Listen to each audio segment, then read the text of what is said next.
Hey everyone, Laura Baker here, Everyday Horsemanship, and I'm here with Stella. She came from the 2023 Extreme Mustang Makeover, and she is with me for some additional training.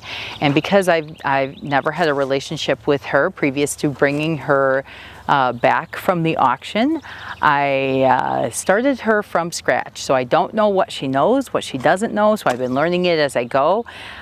We've been working through some of the groundwork activities, from round penning to yielding the hindquarters, learning the different methods of backing, and now we're at a point where it's time to start learning how to lunge on a lead rope. And I do like to start them in a round pen at first, because horses don't instinctively know how to lunge around. And if I go out in an arena and she has any kind of where she wants to pull and get out of my hands, she could pull this lead rope right out of my hands, cause some rope burns, get away, those kinds of things. And I don't know how she does. So I don't know where she's at with that training. So the first thing I want to do is just the same thing that I would do with the round pen. I'm going to sequence my request, and it's going to be in that ask, tell, command order, progressive pressure. And as soon as she does what I want to release the pressure. So, let me make it clear is that if she goes into the gait that I've asked for, I am somewhat relaxing my body. My stick is not up trying to keep her going. I'm not hitting the ground all the time.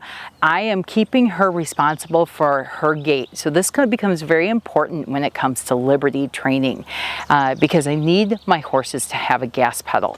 And if they don't have a gas pedal and I'm sitting there trying to get them to have a gas pedal when I have no halter and lead rope on, what ends up happening is you end up losing your horse. And so this is where it has to start right here. We have to make sure that the horse moves out when we ask them to move out and stops when we ask them to stop. Now, the first part of this lunging lesson is that by getting them to stop by yielding the hindquarters. So eventually I want them to draw up to me when we start to transition to some of those liberty pieces, but initially I want her to yield her hindquarters to stop and face up to me. So it's about respect. So this is the first part, and then I'm going to ask her to change directions. So what I'm going to do is I'm going to stand back here. I'm going to point just as I did with the round pen, and then I'm going to kiss, kiss, kiss, a very unique pattern for me, and then I'm going to spank the ground if she doesn't go. If she goes, then I don't have to worry about spanking the ground. If she doesn't go and I've spanked the ground once or twice, I may have to spank her butt to go. And if she isn't taking me serious in all of those progressive cues, then I would have to go to her butt. The goal is to use the lightest pressure possible. I want her to go just off of my point. Hopefully she's learned that with our round penning. We've had a couple of days of round penning now, so hopefully she's learned that, but we'll see. I don't really know what to expect, so I'm going to point. She didn't take me seriously.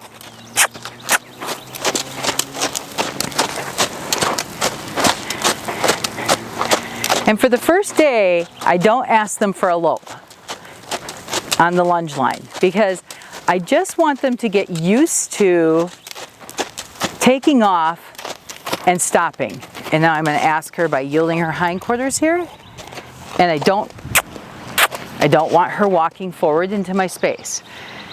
So I want her to yield the hindquarters without walking forward.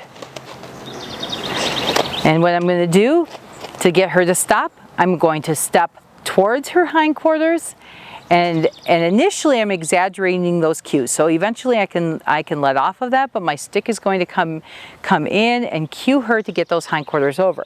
If she walks forward, I am going to back her up. So again, I want her to take off with a little more energy. I don't want her looking at me and saying, "Are you really serious? Do you really want me to go?" Because when I don't have this halter and lead rope on anymore, and the horse isn't listening to me, they're just going to run off as soon as I add that pressure.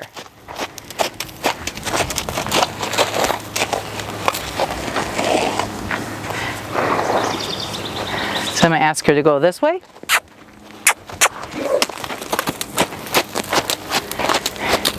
And I do step over just a little bit with my body language.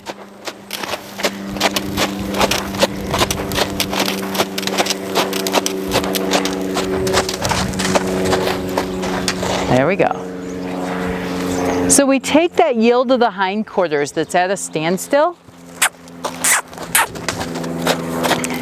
We take that yield of the hindquarters at a standstill, and now we add some impulsion to it, working on that suppling of the horse.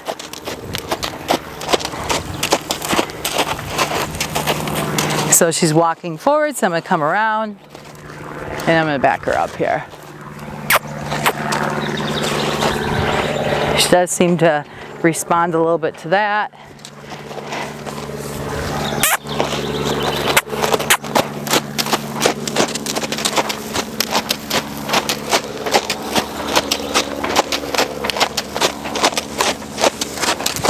So I'm going to ask, I would like her to yield her hindquarters a little better here. She's not yielding them. There we go. I'm going to start, because she knows the difference, and the reason I know she knows the difference is because working with her for 2 days, I've worked with enough horses to know that she's clearly had some of this. She just needs some refining.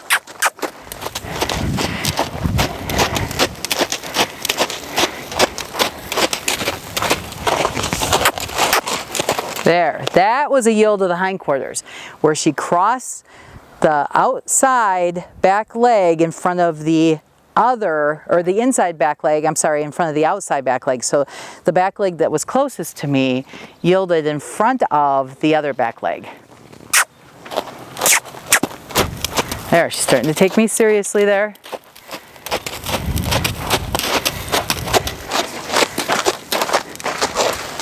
There, good. And that's pretty much what it should look like. And you're going to want to work yourself up to doing it at a lope. So tomorrow I'll introduce it at a lope to her, now that I know that she also does understand it pretty good here. But I always like to try to, she didn't take me seriously again.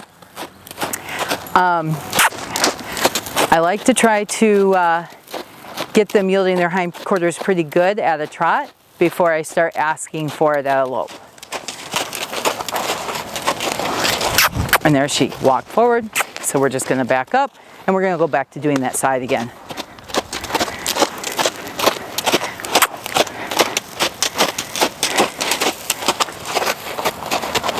Oh, she walked forward, and then I'm going to send her out again. So I'm just going to keep correcting her here.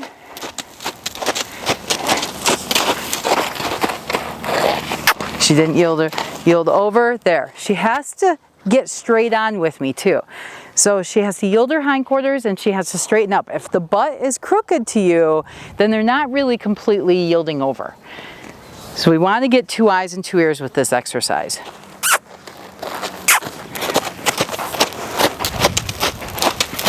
I only use my stick as much as necessary to get her going.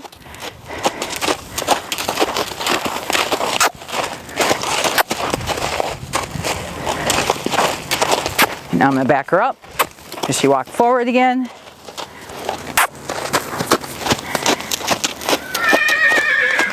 And I'm going to bump on her halter here. She walked forward again. And I'm going to bump on her halter a little.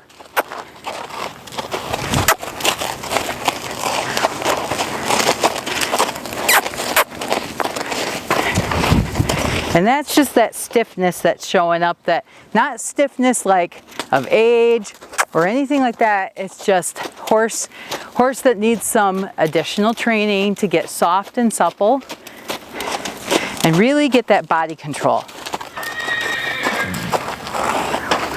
See, she's not over, so I'm correcting that. As I'm coming back, she's got to be square with me. She can't sit there like this. She's got to yield those hindquarters over.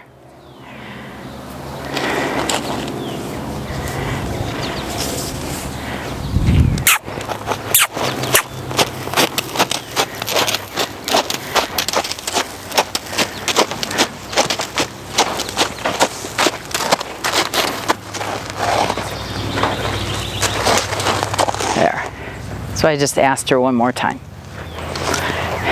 So that's it for today, and we'll see you in the next video.